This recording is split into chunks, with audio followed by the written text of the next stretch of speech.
ದಾರಿಯನ್ನು ಹೊಂದುವುದಕ್ಕೆ ಬಯಸಿದ್ದು, ವಿಶ್ವಾಮಿತ್ರನಿಗೆ ತಕ್ಕಂತೆ ತಮ್ಮ ತಪಸ್ಸಿನ ಬಲವನ್ನ ತುಂಬಿ ಆತನಿಗೋಸ್ಕರ ಒಂದು ಸ್ವರ್ಗವನ್ನ ಸೃಷ್ಟಿಸಿದ್ದು, ಮುಂದೆ ಅದೇ ಮನೆತನದಲ್ಲಿ ಬಾಹು ಅನ್ನುವಂತಹ ಒಬ್ಬ, ಅನೇಕ ಜನ ಬಂದ್ರು, ಅದರಲ್ಲಿ ಬಂದ ಒಬ್ಬ ಬಾಹುವಿನ ಮಡದಿಯ ಗರ್ಭದಲ್ಲಿ, ಅಂದ್ರೆ ಅವಳು ಚಿತೆಗೆ ಏರ್ಲಿಕ್ಕೆ ಹೋದಾಗ ಮಗು ಇರುವುದನ್ನ ಗಮನಿಸಿ ಔರ್ವ ಋಷಿ ತಡೆದು ನಿಲ್ಲಿಸಿ, ಮಗುವಿಗೋಸ್ಕರ ನಿನ್ನ ವ್ಯಕ್ತಿಗತವಾದ ಬದುಕನ್ನ ಪೂರ್ತಿಗೊಳಿಸುವುದಕ್ಕೋಸ್ಕರ, ನಿನ್ನ ಗಂಡನ ಸಾವಿಗೆ ಸರಿಯಾದ ಪ್ರತೀಕಾರವನ್ನು ತೀರಿಸುವುದಕ್ಕೋಸ್ಕರ ನೀನು ಬದುಕಬೇಕು ಅಂತ ಎಚ್ಚರಿಸಿದ್ದು, ಗರದ ಜೊತೆಗೆ ಮಗು ಹುಟ್ಟಿದ್ದು, ಅವನು ಚಕ್ರವರ್ತಿಯಾಗಿ ಬೆಳೆದು ವೇದಶಾಸ್ತ್ರಗಳನ್ನೆಲ್ಲ ಶಸ್ತ್ರಾಸ್ತ್ರಗಳ ಜೊತೆಗೆ ಅಧ್ಯಯನ ಮಾಡಿ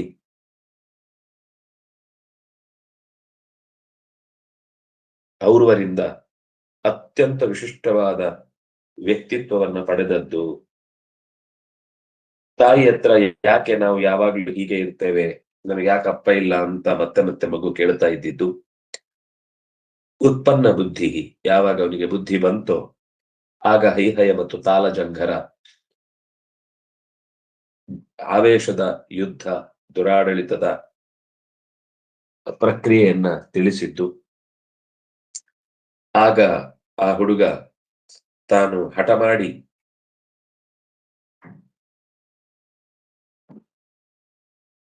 ಅವರನ್ನ ಬೆನ್ನಟ್ಟಿಕೊಂಡು ಹೋದದ್ದು.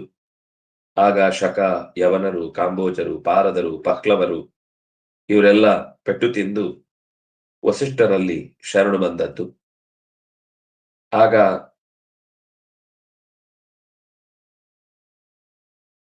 ವಸಿಷ್ಠರು ಸಗರನನ್ನು ಮಾತನಾಡಿಸ್ತಾರೆ ಅನ್ನೋದನ್ನು ನಾವೀಗ ನೋಡ್ಬೇಕಾದ ಮಾತು.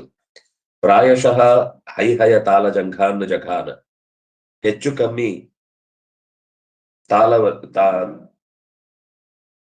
ಹೈಹಯರು ಮತ್ತು ತಾಳಜಂಘರನ್ನ ಸಂಹರಿಸಿದ.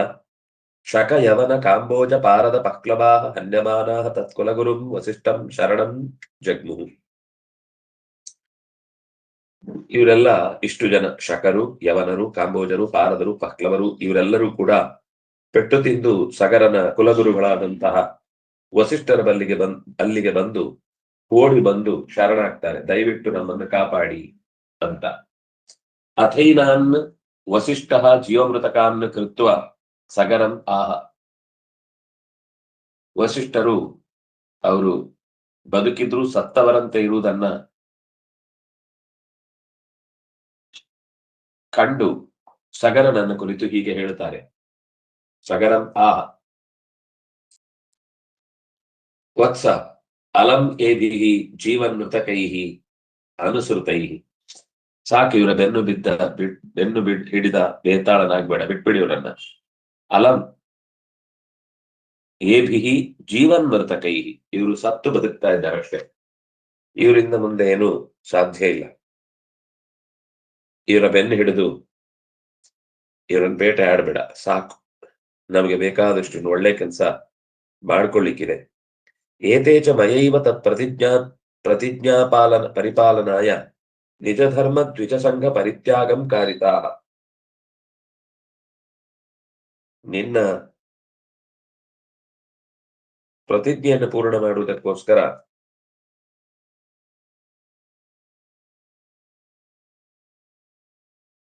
ಇವರಿಗೆ ನಾನು ವಿಶೇಷವಾದ ಒಂದು ಶಿಕ್ಷೆಯನ್ನ, ಅದು ಶಿಕ್ಷೆ ಅಂತಾನೆ ಹೇಳಬೇಕು, ಅವರಿಗೆ ಕ್ಷತ್ರ ಧರ್ಮವನ್ನ ತೊರೆಯುವಂತೆ ಮಾಡಿದ್ದೇನೆ. ಯಾಕೆಂದ್ರೆ ಕ್ಷತ್ರಿಯನಿಗೆ ನಿಜ ಧರ್ಮ ಅಂದ್ರೆ ಕ್ಷತ್ರ ಧರ್ಮ. ನೀನು ಅವರನ್ನ ಅಂತ ದುರುಳರು ಕ್ಷಾತ್ರದ ವ್ಯವಸ್ಥೆಯಲ್ಲಿ ಇರಬಾರದು ಅಂತ ತಾನೇ ನೀನು ಬಯಸಿದ್ದು. ಅವರು ಆ ಧರ್ಮದಿಂದ ಈ ಶರೀರದಲ್ಲಿ ಇರುವ ತನಕವು, ಈ ಜನ್ಮದಲ್ಲಿ ಅವರಿಗೆ ಸ್ವಧರ್ಮವನ್ನು ಆಚರಣೆ ಮಾಡ್ಲಿಕ್ಕೆ ಅವರಿಗೆ ಮತ್ತೆ ಮುಂದೆ ಮತ್ತೆ ಹುಟ್ಟಿದ್ರೆ ಮತ್ತೆ ನೋಡ್ಲಿ. ಈಗಂತೂ ಅವರು ನಿಜ ಧರ್ಮ ದ್ವಿಜಸಂಗ ಪರಿತ್ಯಾಗಂ ಕಾರಿತಾ. ಅವರಿಗೆ ಜ್ಞಾನಿಗಳ ಸಂಪರ್ಕ ತಪ್ಪಿ ಹೋಗುತ್ತೆ ಮತ್ತು ಕ್ಷಾತ್ರ ಧರ್ಮದಿಂದ ವಂಚಿತರಾಗ್ತಾರೆ. ಇಷ್ಟಂತೂ ಅವರಿಗೆ ಅನ್ಯಾಯ ಮಾಡ್ಲಿಕ್ಕಿರುವ ಅವಕಾಶ ಈ ಕ್ಷಾತ್ರ ಧರ್ಮವೇ. ಅದೇ ಅವರ ಕೈಯಿಂದ ತಪ್ಪಿ ಹೋಯ್ತು ಅಂದ್ರೆ ಇನ್ನವರಿಗೆ ಏನು ಮಾಡ್ಲಿಕ್ಕಾಗಲ್ಲ, ಬಿಟ್ಬಿಡು. ತಥಾ ಆಗ್ಲಿ ಗುರುಗಳೇ, ನೀವು ಹೇಗೆ ಹೇಳ್ತಿರೋ ಹಾಗೆ. ತದ್ ಗುರುವಚನಂ ಅಭಿನಂದ್ಯ ತೇಷಾಂ ವೇಷಾನ್ಯತ್ವಂ ಅಕಾರಯತ್. ಅವರು ಕ್ಷಾತ್ರದ ಧರ್ಮವನ್ನು ತೊರೆದು ಕಾಡಾಡಿಗಳಾಗಿ ಕ್ರೀಡಾಡಿಗಳಾಗಿ ಓಡಾಡುವುದಕ್ಕೆ ಬೇಕಾಗಿರುವ ವೇಷಾನ್ಯತ್ವಂ ಅಕಾರಯತ್, ಅವರ ಮೂಲ ಸ್ಥಿತಿಯನ್ನ ಬದಲಾಯಿಸಿದ್ರು. ಇವರೇ ಈ ಶಕರು, ಹೂಣರು ಇತ್ಯಾದಿಗಳೆಲ್ಲ ಇದ್ದಾರಲ್ಲ, ಇವರೇ ಒಂಥರ ಕಾಡು ಜಾತಿಯ ವೀರರಾಗಿ ಆಮೇಲೆ ನಾಗರಿಕರ ಮೇಲೆ ದಾಳಿ ಮಾಡುವಂತಹ ದುಸ್ಥಿತಿಗೆ ಬಂದ್ರು. ಯಾಕಂದ್ರೆ ಗುರು ಶಾಪ, ಅವ್ರು ಮಾಡಿದ ಅನ್ಯಾಯ ಪೂರ್ವದ್ದು ಸಾಮಾನ್ಯ ಅಲ್ಲ. ಅವರು ಕೇವಲ ಈ ಸಗರನ ತಂದೆ ಬಾಹು ಅತ್ಯಂತ ಧರ್ಮಿಷ್ಠನಾಗಿದ್ದ. ಅವನಿಗೆ ಧರ್ಮ ಬಿಟ್ರೆ ಬೇರೆ ಬದುಕೆ ಗೊತ್ತಿರ್ಲಿಲ್ಲ. ಅವನನ್ನ ಹಿಂಬದಿಯಿಂದ ಕ್ಷಾತ್ರ ಧರ್ಮವನ್ನು ತೊರೆದು ಇರಿದು ಧರ್ಮದ ತ್ಯಾಗ ಮಾಡಿಕೊಂಡಿರ್ತಾರೆ. ಹಾಗಾಗಿ ಆ ಪರಂಪರೆಯಲ್ಲಿ ಬಂದವರು ಎಲ್ಲರೂ ಕೂಡ ಒಂದು ರೀತಿ ಈ ರೀತಿ ತಮ್ಮ ನಿಜ ಧರ್ಮವನ್ನ ತೊರೆದು ಹೇಗೇಗೋ ಬದುಕ್ತಾರೆ. ಅನ್ಯ ವೇಷಾನಿ ಅಕಾರಯ, ಸಾಮಾನ್ಯ ವೇಷಕ್ಕೆ ಬದಲಾಗಿ ಅವರನ್ನು ಬೇರೆಯಾದ ವೇಷಕ್ಕೆ ಬದಲಾಯಿಸಿದ. ಗುರುಗಳ ಮಾತನ್ನ ನಂಬಿದ, ವಂದಿಸಿದ, ಅದನ್ನ ಸರಿ ಅಂತ ಒಪ್ಪಿಕೊಂಡ. ಈ ಯಾರೆಲ್ಲ ಯವನರು, ಶಕರು, ತಾರದರು, ಪಕ್ಲವರು, ಇವ್ರು ಎಲ್ಲರೂ ಹಾಗೇನೆ. ಯವನಾನ್ನ ಮುಂಡಿತ ಶಿರಸಃ ಅರ್ಧ ಮುಂಡಿತಾನ್ ಶಕಾನ್ ಪ್ರಲಂಬ ಕೇಶಾನ್ ಪಾರದಾನ್ ಪಕ್ಲವಾನ್ ಶ್ಮಶ್ರು ಧರಾನ್ ನಿಸ್ವಾಧ್ಯಾಯ ವಷಟ್ಕಾರಾನ್ ಏತಾನ್ ಅನ್ಯಾಂಶ್ಚ ಕ್ಷತ್ರಿಯಾಂಶ್ಚಕಾರ. ಈ ಕ್ಷತ್ರಿಯರನ್ನೆಲ್ಲ ಏನ್ ಮಾಡದ ಅಂದ್ರೆ,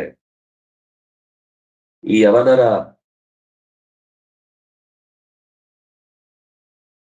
ತಲೆಯನ್ನ ಮಾತ್ರ ಬೋಳಿಸಿದ, ಶಕರು ಅರ್ಧ ತಲೆಯನ್ನ ಬೋಳಿಸಿ ಕಳುಹಿಸಿದ, ಪಾರದರಿಗೆ ತಲೆ ಕೂದಲು ಮಾತ್ರ ಬಿಟ್ಟು ಅದು ಮಾತ್ರ ಉಳಿದದ್ದೆಲ್ಲವನ್ನು ತೆಗೆದ. ಪಕ್ಲವರಿಗೆ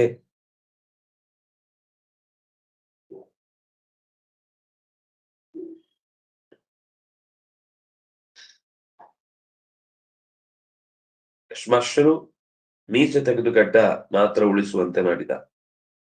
ಹೀಗೆ ಒಬ್ಬೊಬ್ಬರಿಗೆ ಒಂದೊಂದು ತರ ಅವರ ನಿಜ ಧರ್ಮವನ್ನ ತೊರೆದು, ಅವರಿಗೆ ಎಂದೂ ಕೂಡ ಶಾಸ್ತ್ರದ ಜ್ಞಾನ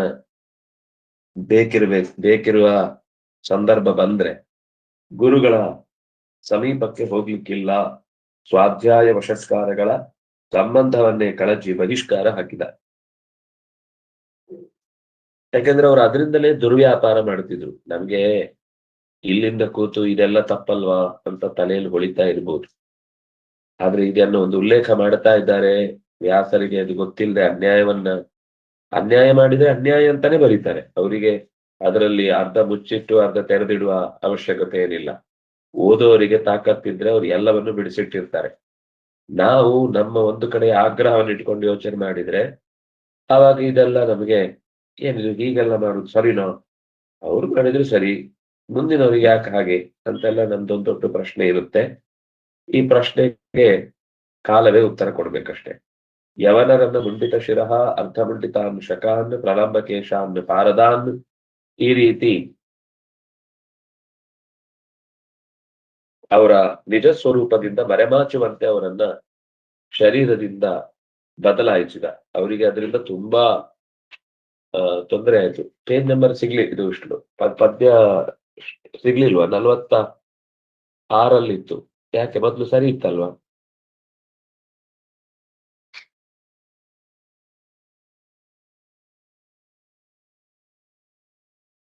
ಎಲ್ಲೋಯ್ತು? 46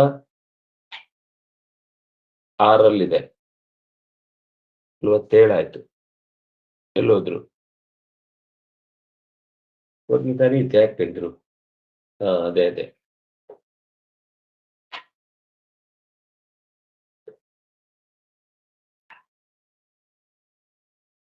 ಒಂದು ನಿಮಿಷ. ಈ ಶ್ಲೋಕದಲ್ಲೇ ಸಮಸ್ಯೆ ಇದೆಯಾ? ಇಲ್ಲಿ ಬೇರೆ ತರ ಇದೆ, ಅಲ್ಲಿ ಬೇರೆ ತರ ಇದೆ.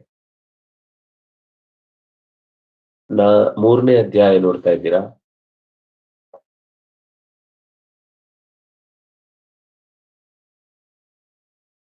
ಮೂರನೇ ಅಧ್ಯಾಯದಲ್ಲಿ ಈಗ ಮುಗಿತಾ ಬಂತು. ಇನ್ನು ಹೌದು, 3ನೇ ಅಧ್ಯಾಯದಲ್ಲೇ ನಡೀತಾ ಇದೆ. ಆಗ ಸರಿ ಇತ್ತು.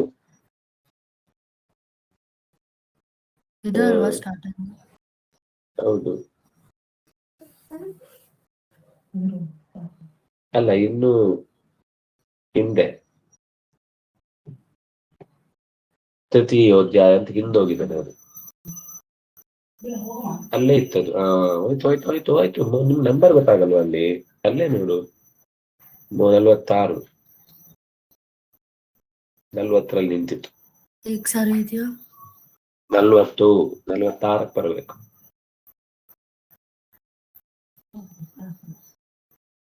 ಕೇಳಿಸ್ತಿದ್ಯಾ? 46ಕ್ಕೆ ಬರಬೇಕು.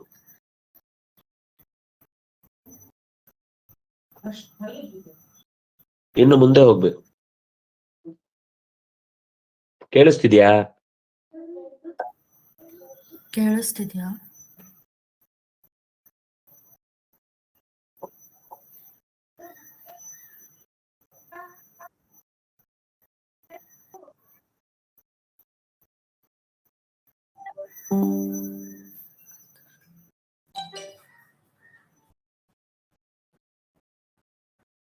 ಈಗ ಸರಿ ಆಯ್ತಾ?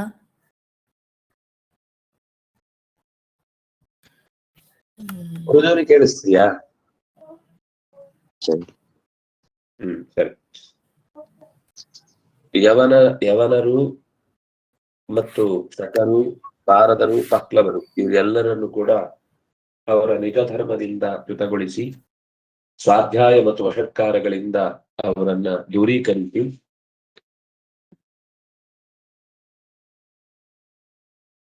ಪ್ರಲಂಬ ಕೇಶಾನ್, ತಲೆ ಕೂದಲು ಉದ್ದ ಬಿಟ್ಟವರು ಕೆಲವರು, ಮೀಸಲಾತ್ರ ಬೋಳಿಸಿದವರು ಕೆಲವರು, ಈ ರೀತಿ ಅವರ ವಿಚಿತ್ರವಾದ ರೂಪಗಳಿಂದ ಅವರನ್ನ ಬಹಿಷ್ಕೃತಗೊಳಿಸಿದರು. ಏತೇಚ ಆತ್ಮಧರ್ಮ ಪರಿತ್ಯಾಗಾತ್ ಬ್ರಾಹ್ಮಣೈಗೆ ಪರಿತ್ಯಕ್ತ ಮ್ಲೇಚ್ಛತಾಂ ಯಯುಃ. ಇವರೇ ದೇಶದ ಮೂಲೆ ಮೂಲೆಗೆ ಸಾಗಿ ಅಬ್ರಾಹಮಿಕ್ ಅನ್ನುವ ಬೇರೆ ಬೇರೆ ವರ್ಗಗಳೇನಾದವು ಅಂದ್ರೆ ವಷಟ್ಕಾರಗಳನ್ನ ತೊರೆಯುವುದಂದ್ರೆ ಅದೇ ಅರ್ಥ. ವೇದದ ಚಿಂತನೆಯನ್ನೇ ತೊರೆದು ಹೋದ್ರು, ಸ್ವಾಧ್ಯಾಯವನ್ನ ಬಿಟ್ರು, ಅವರದ್ದೇ ಆದ ಬೇರೆದೇ ಒಂದು ಪ್ರಪಂಚವನ್ನ ಕಟ್ಟಿಕೊಂಡ್ರು.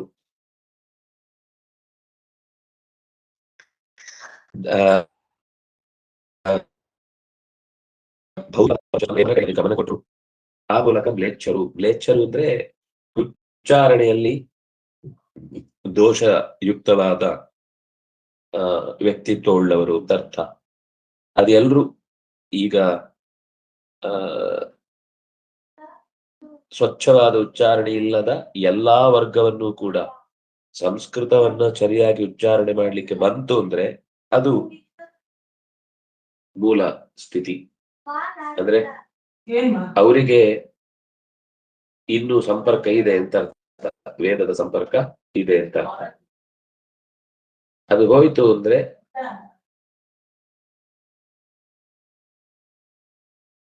ಜ್ಞಾನ ಹೋಯ್ತು ಅಂತ ಅರ್ಥ.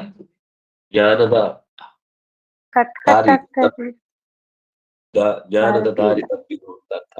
ಕೇಳಿಸ್ತಿಲ್ವಾ? ಸ್ವಲ್ಪ ಕ್ಲಾರಿಟಿ ಇಲ್ಲ, ಬ್ರೇಕ್ ಆಗ್ತಾ ಇದೆ. ಯಾಕೆ ಆಗ್ತಿದೆ ಹಾಗೆ? ಸಾಗರೋಪಿ ಸಮಧಿಷ್ಠಾನಂ ಆಗಮ್ಯ ಅಸ್ಖಲಿತ ಚಕ್ರಃ ಸಪ್ತದ್ವೀಪವತೀಂ ಇಮಾನ್ ಉರ್ವೀಂ ಪ್ರಶಶಾಸ. ಸಾಗರನು ಕೂಡ ತನ್ನ ಅಧಿಷ್ಠಾನವನ್ನ ಗಟ್ಟಿಗೊಳಿಸಿ ಮಧ್ಯದಲ್ಲಿ ತಡೆಯಿಲ್ಲದ ಚಕ್ರವರ್ತಿಯಾಗಿ ಯಾರಿಂದಲೂ ಕೂಡ ತಡೆಯಲಾರದ ವ್ಯಕ್ತಿತ್ವವುಳ್ಳವನಾಗಿ 7 ದ್ವೀಪಗಳನ್ನು ಕೂಡ ವ್ಯಾಪಿಸಿ ತನ್ನ ಆಳ್ವಿಕೆಯನ್ನ ಮುಂದುವರೆಸಿದ. ಇಮಾಂ ಉರ್ವೀಂ ಪ್ರಶಶಾಸ, ಈ ಭೂಮಿಯನ್ನು ಚೆನ್ನಾಗಿ ಆಳಿದ.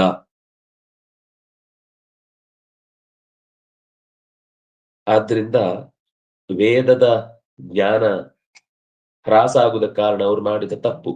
ಅದು ಮೊದ್ಲಿಂದನೂ ಹಾಗೆ, ಇದನ್ನು ಗಮನಿಸಿದ್ರೆ ಅರ್ಥ ಆಗುತ್ತೆ.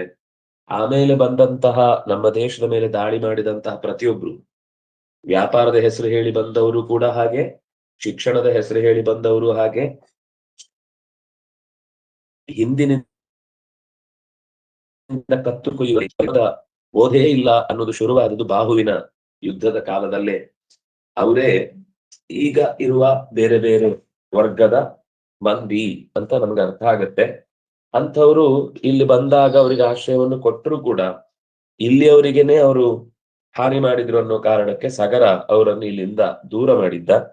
ಮತ್ತೆ ಅವರಿಗೆ ಇಲ್ಲಿಯ ಸಂಪತ್ತು, ಇಲ್ಲಿಯ ಈ ದಿನಸಿ ಪದಾರ್ಥಗಳು, ಇಲ್ಲಿಯ ಬಗೆ ಬಗೆಯ ವೈವಿಧ್ಯ, ಸೌಖ್ಯದ ಬೇರೆ ಬೇರೆ ದಾರಿಗಳು, ಇದು ಯಾವಾಗ್ಲೂ ಆಕರ್ಷಣೀಯ ವಸ್ತು. ಒಂದೇನು ಅಂದ್ರೆ ಇಲ್ಲಿ ಪರಿಸರದ ದೃಷ್ಟಿಯಿಂದ ಜಗತ್ತಲ್ಲಿ ಬೇರೆ ಎಲ್ಲದಕ್ಕಿಂತ ಅತ್ಯಂತ ಅದ್ಭುತವಾದ ಸೌಖ್ಯ ಇದೆ. ನಾವು ಅನ್ಕೊಳ್ಳೋದು ಇನ್ನೂ ಎಲ್ಲ ಚೆನ್ನಾಗಿದೆ ಅಂತ, ಆದ್ರೆ ಪರಿಸರ ಚೆನ್ನಾಗಿದ್ದು, ಜ್ಞಾನವೂ ಚೆನ್ನಾಗಿದ್ದು, ಅನೇಕ ಪುಣ್ಯ ನದಿಗಳೂ ಇದ್ದು, ಕ್ಷೇತ್ರಗಳೂ ಸಿಕ್ಕಿ ಎಷ್ಟಿದೆ. ಇಲ್ಲಿರುವ ಹಾಗೆ ಜಗತ್ತಲ್ಲಿ ಎಲ್ಲೂ ಇರ್ಲಿಕ್ಕೆ ಸಾಧ್ಯ ಇಲ್ಲ. ಆದ್ರೆ ಏನು ಅಂದ್ರೆ ಇಲ್ಲಿ ಅವರಿಗೆ ಅದರ ಬೆಲೆ ಗೊತ್ತಿಲ್ಲ ಅನ್ನೋ ಒಂದು ದುರ್ದೆಸೆ, ಅದರ ಜೊತೆಗೆ ಶಾಪವಾಗಿ ಕಲಿಯ ಪ್ರಭಾವ ಅನ್ನುವ ಹಾಗೆ ಕಳ್ಕೊಂಡು ನಾವು ದೂರ ಇಡ್ತಾ ಇದ್ದೇವೆ. ಆದ್ರೆ ಅವರಿಗೆ ಈ ಅಸ್ತಿತ್ವ ಇರುವ ತನಕ ಅವರ ಪೂರ್ತಿ ಅಭಿಪ್ರಾಯವನ್ನು ಜಗತ್ತಲ್ಲಿ ಸತ್ಯ ಅಂತ ಬಿಂಬಿಸ್ಲಿಕ್ಕೆ ಕಷ್ಟ. ಅದಕ್ಕೆ ಅವರು ಈ ಧರ್ಮವನ್ನ ವಿರೋಧಿಸ್ತಾ ಬರ್ತಾರೆ, ಅದನ್ನು ನಾಶ ಮಾಡಬೇಕು ಅಂತ ಪ್ರಯತ್ನಿಸ್ತಾರೆ. ಇದು ನಡೀತಾ ಇರುತ್ತೆ.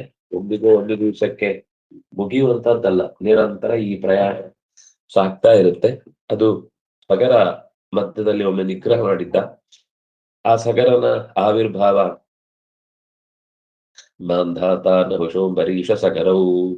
ಯಾಕೆ ಸಗರನನ್ನ ನಿತ್ಯದ ರಾಜರ್ಷಿಗಳ ಪಟ್ಟಿಯಲ್ಲಿ ಅವರನ್ನ ದಾಖಲೆ ಮಾಡಿದ್ದೇವೆ ಅಂತ ಯೋಚನೆ ಮಾಡಿದ್ರೆ ಈ ಕಥೆ ಓದಿದಾಗ ಗೊತ್ತಾಗುತ್ತೆ. ಅವರು ವೇದ ಧರ್ಮದಿಂದ ಚ್ಯುತರಾದವರನ್ನ, ಅಂದ್ರೆ ಸಗರ ಮಾಡಿದ್ಮೇಲೆ ಅವರು ವೇದದಿಂದ ಚ್ಯುತರಾದದ್ದೇನಲ್ಲ, ವೇದವನ್ನ ಬಳಸಿಕೊಂಡು ಅದನ್ನ ದುರ್ವ್ಯವಹಾರ ಮಾಡುತ್ತಿದ್ರು. ಆ ದುರ್ವ್ಯವಹಾರ ಮಾಡುವುದಕ್ಕೆ ಅವರಿಗೆ ಈ ರೀತಿಯಾದ ಸವಲತ್ತು ಸಿಗಬಾರದು ಅನ್ನೋದಕ್ಕೋಸ್ಕರ ಅವರನ್ನ ಸ್ವಾಧ್ಯಾಯ ವಷಟ್ಕಾರಗಳಿಂದ ದೂರ ಮಾಡಿದ ಅನ್ನೋದು. ಇಲ್ಲಾಂದ್ರೆ ಅವನ ಹೆಸರನ್ನು ನೆನಪಿಸಿಕೊಂಡು ವೇದವನ್ನು ಓದುವುದರಿಂದ ಒಬ್ಬರನ್ನು ತಪ್ಪಿಸಿದ ಅಂತಂದ್ರೆ ಅವನಿಗೆ ಗೌರವ ಹೇಗೆ ಕೊಡುತ್ತೆ ವೇದ ಅಥವಾ ಶಾಸ್ತ್ರ? ಗೌರವ ಕೊಡ್ತಾ ಇದೆ ಅಂದ್ರೆ ಅವನು ವೇದದ ರಕ್ಷಣೆ ಮಾಡಿದ್ದಾನೆ ಅಂತ ಅರ್ಥ. ಯಾರದ್ದೋ ಕೈಗೆ ಸಿಗದಂತೆ ನೋಡುವಷ್ಟು ತಾಕತ್ತು ಅವನಿಗೆ ವಸಿಷ್ಠರ ಆದೇಶ ಇದ್ದದ್ರಿಂದ ಹಾಗೆ ಮಾಡಿದ. ವಸಿಷ್ಠರು ಸ್ವತಃ ವೇದ ಕಂಡ ಋಷಿಗಳು. ಹಾಗಾಗಿ ಅವರಿಗೆ ಪೂರ್ಣ ಪ್ರಜ್ಞೆ ಇದ್ದೇ ಈ ಕಾರ್ಯವನ್ನು ಮಾಡಿದ್ದಾರೆ. ಅದರಿಂದಾಗಿ ಇತಿಹಾಸದಲ್ಲಿ ಹಾಗೆಯೇ ಅದನ್ನು ದಾಖಲೆ ಮಾಡಿದ್ರು. ಇಲ್ಲಾಂದ್ರೆ ಇದನ್ನು ಮುಚ್ಚಿಡ್ಬೋದಿತ್ತು. ವೇದವನ್ನು ಹೀಗೆಲ್ಲ ಅವರು ಮುಚ್ಚಿಟ್ಟಿದ್ದಾರೆ, ಕೆಲವರಿಗೆ ಕೊಟ್ಟಿಲ್ಲ ಅಂತ ಹೇಳ್ಬೋದಿತ್ತು. ಆದ್ರೆ ಅವರು ಅದನ್ನು ಬೈಕೊಳ್ಳೋರಿಗೆ ಬೈಕೊಳ್ಳಿಕ್ ಬೇಕಾದ ವಿಷಯ ಸಿಗ್ಲಿ. ಅವ್ರು ಕೊಟ್ಟಂತ ಉದ್ದೇಶ ಅವರನ್ನ ಉಳಿಸ್ಕೊಳ್ಳಿಕ್ಕೆ ತಾಕತ್ತಿಲ್ಲ ಅಂದಾಗ, ಅಥವಾ ಅದನ್ನು ದುರುಪಯೋಗ ಮಾಡ್ಕೊಳ್ತಾರೆ ಅಂದಾಗ, ಯಾವತ್ತೂ ಕೂಡ ವಿಜ್ಞಾನ ಯಾರ ಕೈಲಿರಬೇಕು? ಯಾರು ಅವ್ರ ಕೈಲಿರ್ಬೇಕು. ಬೇರೆಯವರ ಆ ವ್ಯವಸ್ಥೆಗೆ ಬಂದ್ರೆ ಅವರನ್ನ ವಿಜ್ಞಾನ ಸಂಸ್ಥೆಗಳೇ ಹೊರಗಿಡ್ತಾರೆ. ಈಗ ಲ್ಯಾಡ್ ಅನ್ನು ಮಾಡಿದ ಕೆಲಸವನ್ನು ಯಾರಾದ್ರೂ ಅಪ್ರಿಶಿಯೇಟ್ ಮಾಡ್ತಾರ? ಅವನು ಎಂತ ಒಳ್ಳೆ ವಿಜ್ಞಾನಿ ಆಗಿದ್ದ ಅಂತ. ಮಾಡಿ ತಪ್ಪು, ಆ ಕೆಲಸವನ್ನು ದುರುಪಯೋಗ ಮಾಡಿಕೊಂಡ ಅನ್ನೋದು ಇಲ್ಲಿ ನಮಗೆ ಗೊತ್ತಾಗುವ ಸಂಗತಿ. ಮುಂದೆ ಸಗರನ ಅವನ ಮುಂದಿನ ರಾಜ್ಯಭಾರ ಹೇಗಿತ್ತು, ಅಲ್ಲಿ ಒಬ್ಬ ಸೌದಾಸ ಅಂತ ಬರ್ತಾನೆ, ಖಟ್ವಾಂಗ ಅಂತ ಬರ್ತಾನೆ. ಇಲ್ಲಿ ಮುಂದೆ ರಾಮನ ಪರಿವಾರ, ಅಂದ್ರೆ ರಾಮನ ಕಥೆ ತನಕ ಇವರ ಪರಿವಾರ ಹೇಗೆ ಕಾರ್ಯಭಾರ ನಡೆಸಿತು. ಯಾಕಂದ್ರೆ ಸಗರ ರಾಮಚಂದ್ರನ ಪೂರ್ವಜ. ಅವನು ಯಾವ ರೀತಿ ತನ್ನ ಅಭಿವ್ಯಕ್ತಿಯನ್ನು ಮಾಡಿದ ಅನ್ನೋದನ್ನ ಮುಂದಿನ ಪದ್ಯದಲ್ಲಿ, ಮುಂದಿನ ಅಧ್ಯಾಯದಲ್ಲಿ ನಾವು ನೋಡ್ಲಿಕ್ಕಿದೆ. ಅದನ್ನ ನೋಡ್ಲಿಕ್ಕೆ ಮತ್ತೆ ನಾವು ನಾಳೆ ಸೇರೋಣ. ಶ್ರೀ ಹರಿಪ್ರಿಯ ತಾರಾಮಕೃಷ್ಣ. ನಾಳೆ ಅಂದ್ರೆ ಮುಂದಿನ ಸೋಮವಾರ.